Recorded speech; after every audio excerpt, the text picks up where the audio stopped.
Welcome to CAM Matters, Condos, Co-ops, HOAs, and beyond. Betsy Barbieux is an informational leader in Florida on community association living, rights, and obligations. She is an expert on the rights and obligations of owners as well as the association. If you live or are planning to live in the state of Florida, there's a good chance you'll be part of a community association. And by the end of this show, you'll know a little bit more about community associations and why they matter. Hi, welcome to another episode of CAM Matters. I'm Suzanne Lynn with Betsy Barbieux. And Betsy, this is one of my favorite topics. I love personality topics because whenever you're dealing with people, knowing where they're at on the disc just makes so much sense. You just, to be able to know how to communicate with them, to know what kind of balance you have on your board and things like that is just huge. So let's go ahead and jump in. How did you get affiliated with DISC, first of all? Well, DISC looks like this, and we can put this up on the screen at some point.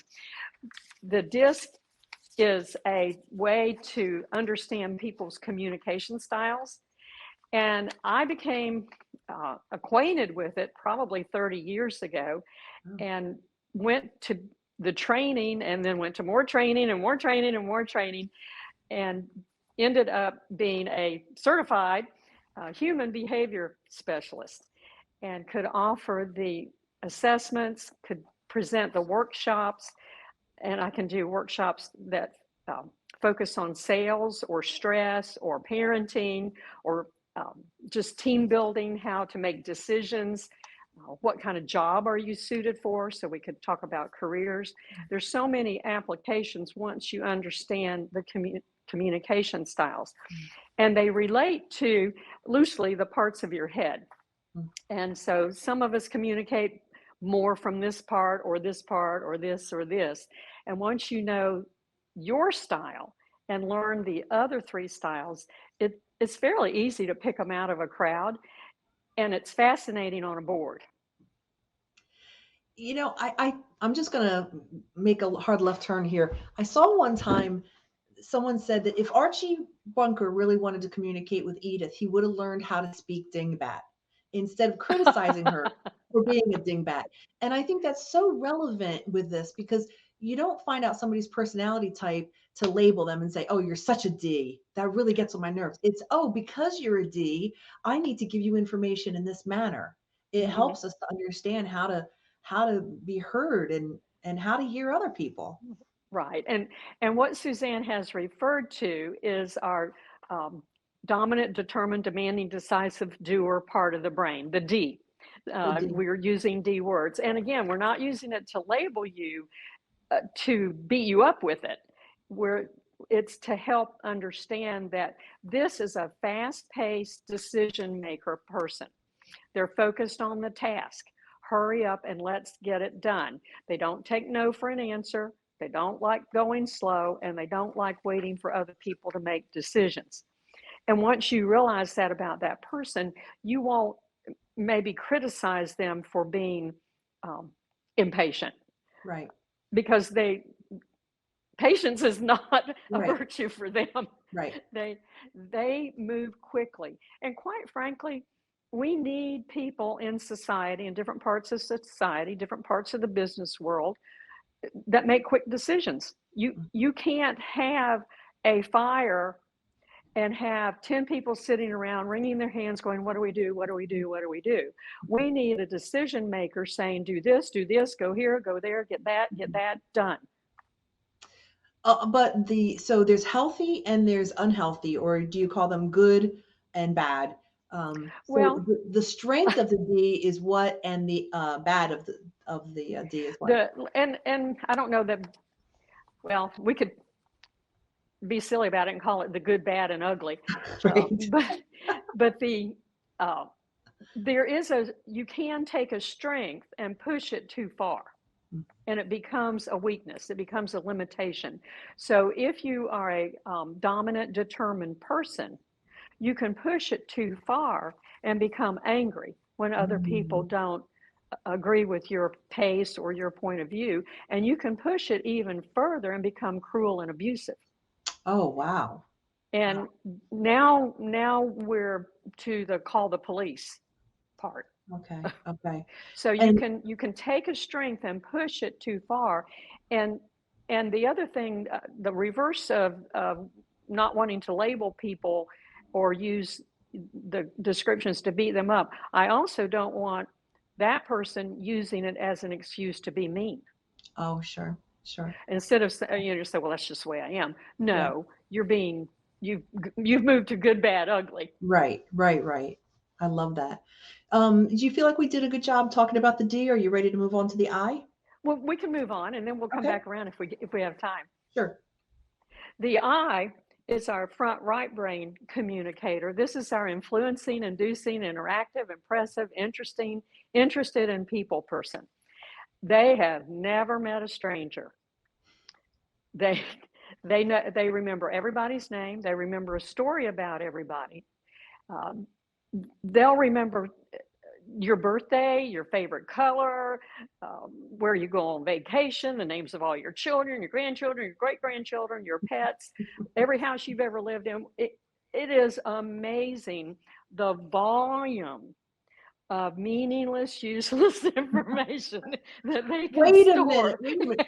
The thoughtfulness, the overthinking, the kindness. Hang on. But here's the benefit of that. Remembering those details about people makes them feel special. Yeah. And they are the ones who are the most inclusive in a group and trying to bring people in, draw people into a group conversation, because they will remember things about you, and it honors the other person. So That's a great way to say it. Yeah. you want them on your Trivial Pursuit team. Right. If you You remember want the them as old a Trivial lifeline. Pursuit. Right.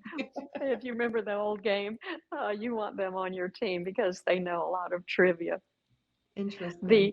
But you can take I was going that, to say, what's the unhealthy? Yeah. you can take that congeniality, that interest in other people, you can take it too far, and it becomes dingbat.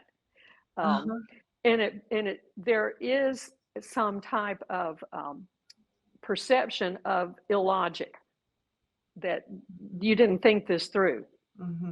Mm-hmm. and that the decision was just made based on keeping other people happy and making other people keeping them your friends, Mm-hmm. instead of logic.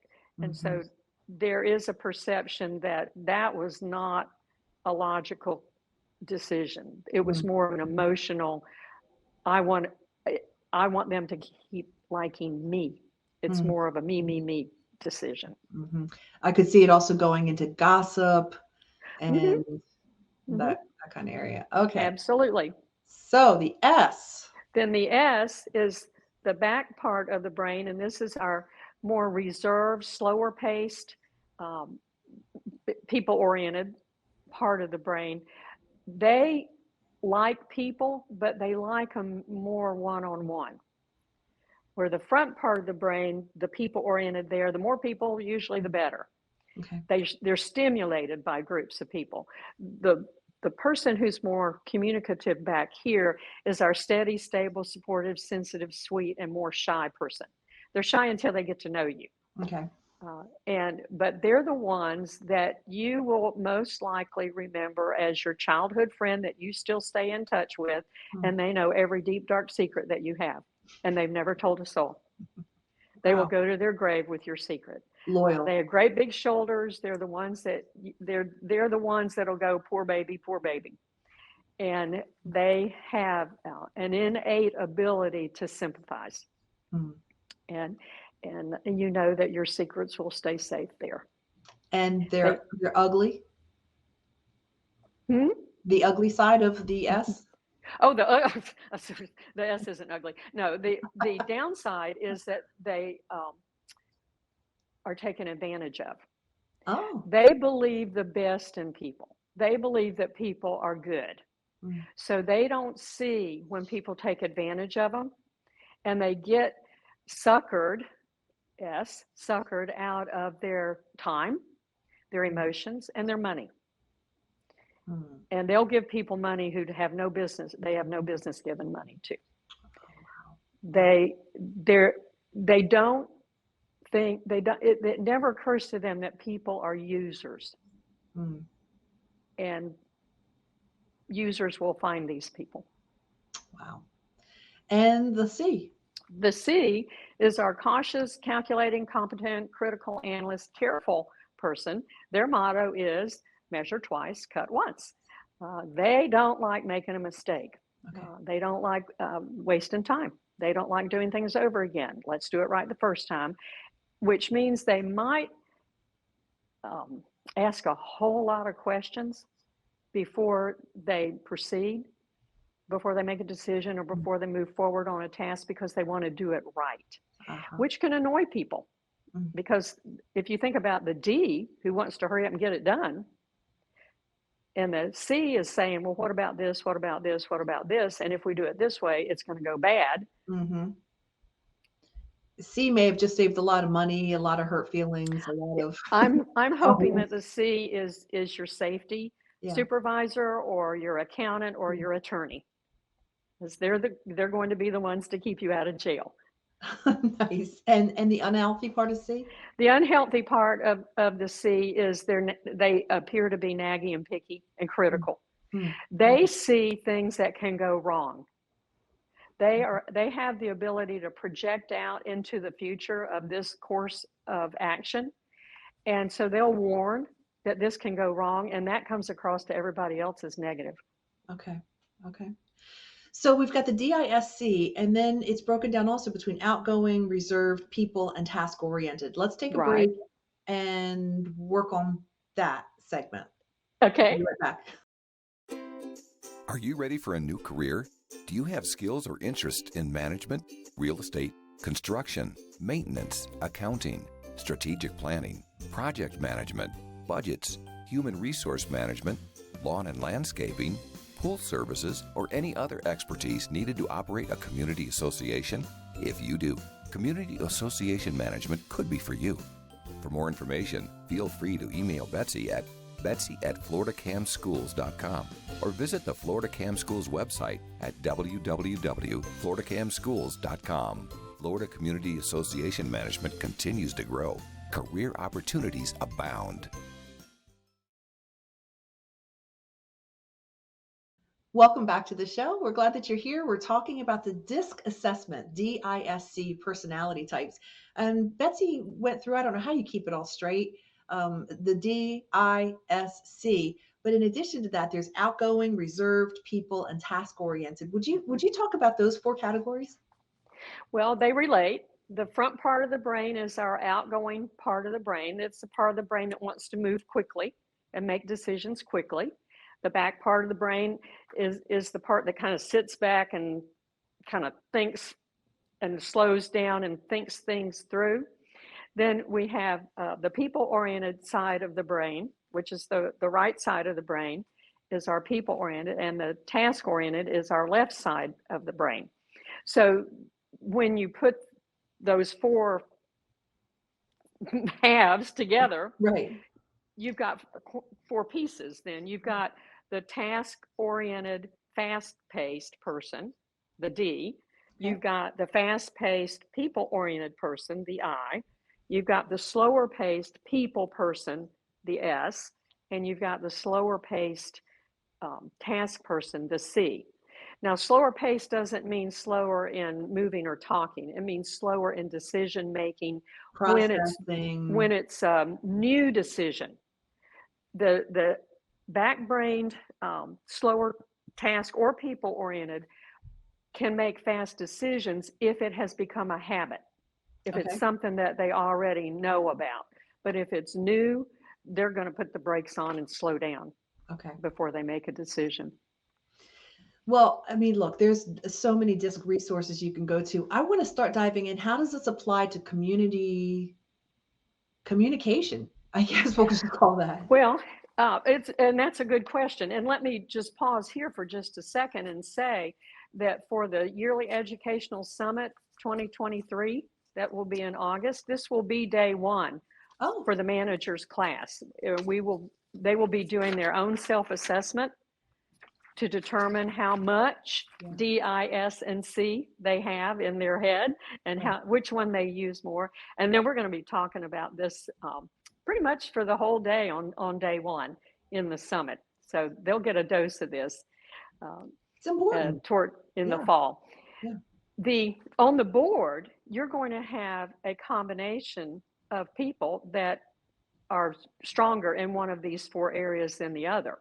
I often find that the board president is the D, because they just go on and take charge. If nobody else is going to do it, then I'll do it. Let's just get this done. Right. I find that the C on the board is the one who probably knows all of your documents. They probably come in with the book of documents with them, and they'll know the differences between the declaration, the bylaws, the articles, rules and regulations. They'll know where everything is in there.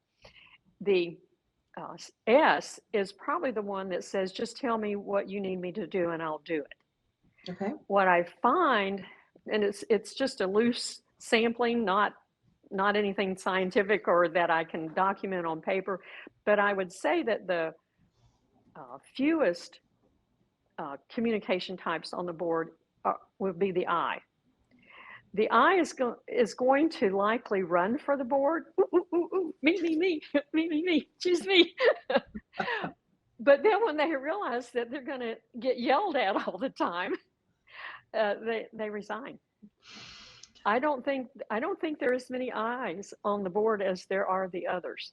I think the D and the S and the C, because it's kind of fun. Put your name on a ballot and have everybody vote for you, and go around and be able to go to your candidates forum if you have one of those, and say, this is why you should vote for me. But then there's hard decisions and a lot of work to do on a board. Even if you've got a management company or a manager on site, you still have a lot of hard work to do, and a lot of the decisions you make are not popular. Yeah. So I imagine legally you can't decide your board based on DISC, but it's smart to be aware of this so that you have a good balance, right? Hang on, I'm falling apart here. Okay.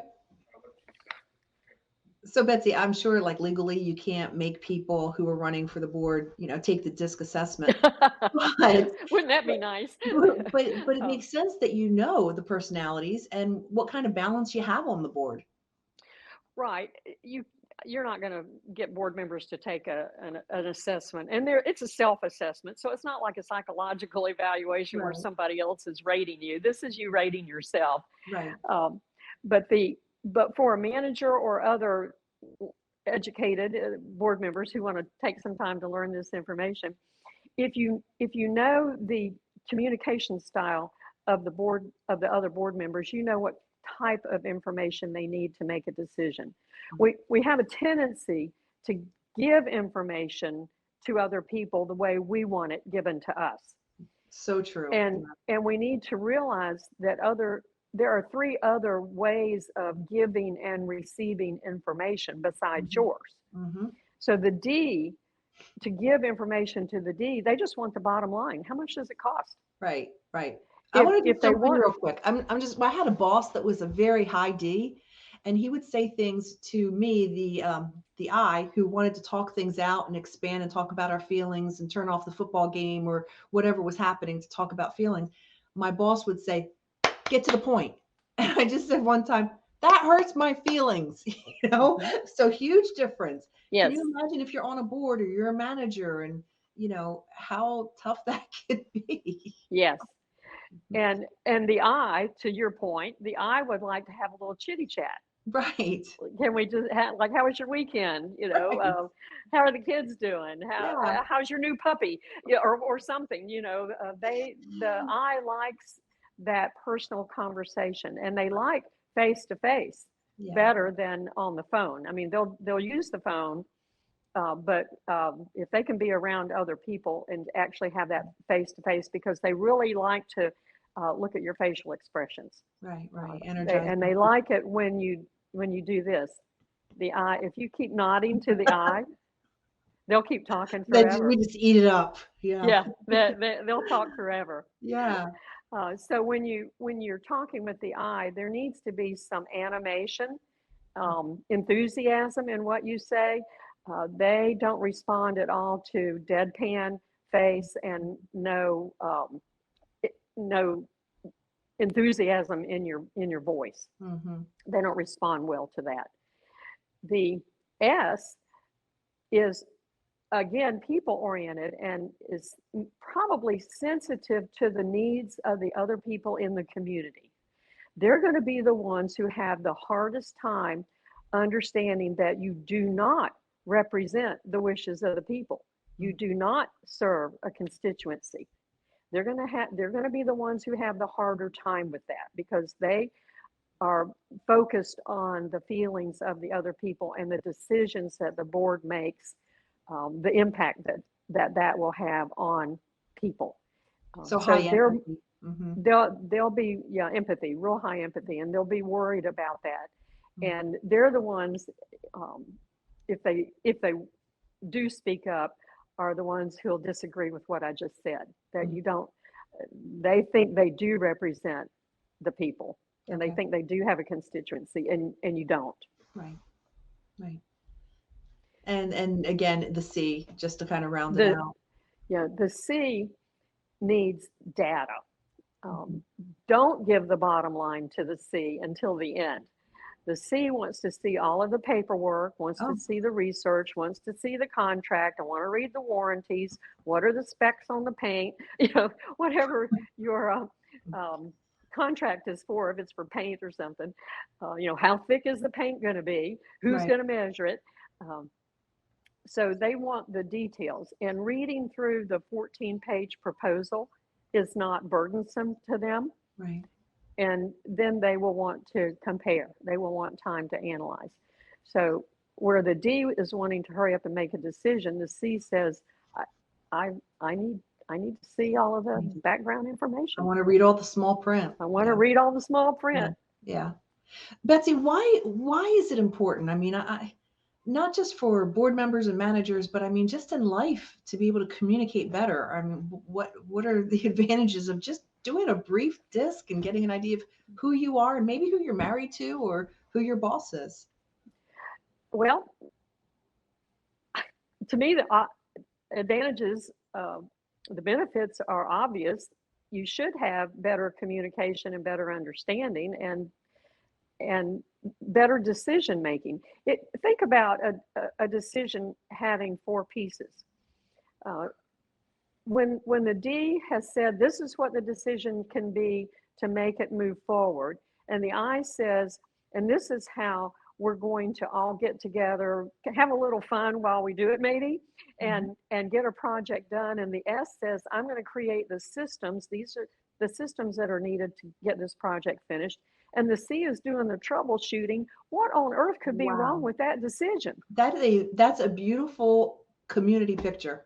It gives you a complete decision when each of the 4 pieces has contributed to the conversation. I just wrote an article. It was published a month or 2 ago. It's called Discourse or Discord. Discourse versus discord. Okay. And the difference between the two is listening.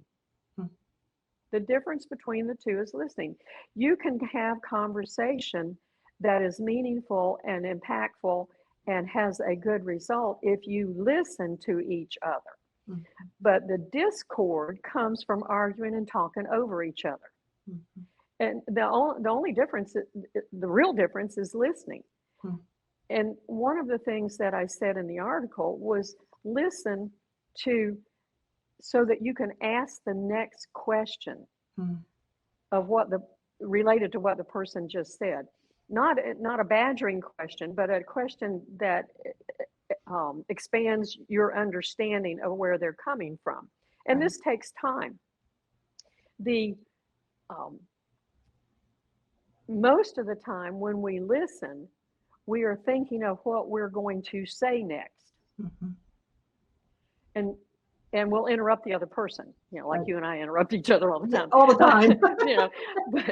but the person who really wants